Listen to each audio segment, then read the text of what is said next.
Sveiki, metas susipažinti su kultūros naujienomis. Šiaulių dailės galerijoje atidaryta šeimyninė paroda. Ekspozicijų sales užpildė pačių įvairiausių stilių bei žanrų Redos ir Arūnos Uogintų darbai. Sidabrinės vestuves minintys sutuoktiniai pristatė parodą keistu, bet ko gera labai simboliniu pavadinimu Psidabras. Mūsų mieste atidaryta dviejų gerai žinomų, originale, netradicinė, o dažnai ir šokiruojančia kūryba garsėjančių menininkų paroda.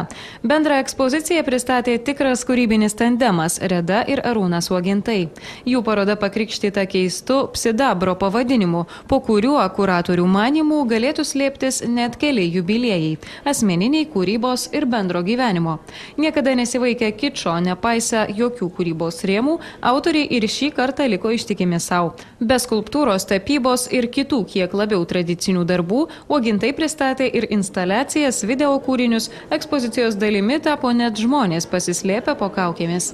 Reda ir Arūnas Uogintai jau daug metų kuriantys kartu 1989–1997 metais yra surengę teminį parodų ciklą apie mažosios Lietuvos kaimą Giliją. Nuo 1993 metų surengė parodų ir performansų ciklą Archeologai, parodas Sandrija scenografika. Nuo 1996 metų dalyvauja įvairiuose tarptautiniuose šiuolaikinio meno ir mados festivaliuose Virus bei kituose, performansų festivalyje Dimensija, teatro plakatų bienalėje ir kitur. Dalyvavo parodose Jungtinėse Amerikos valstijose, Vengrijoje, Šveicarijoje, Vokietijoje, Rusijoje bei kitose šalyse.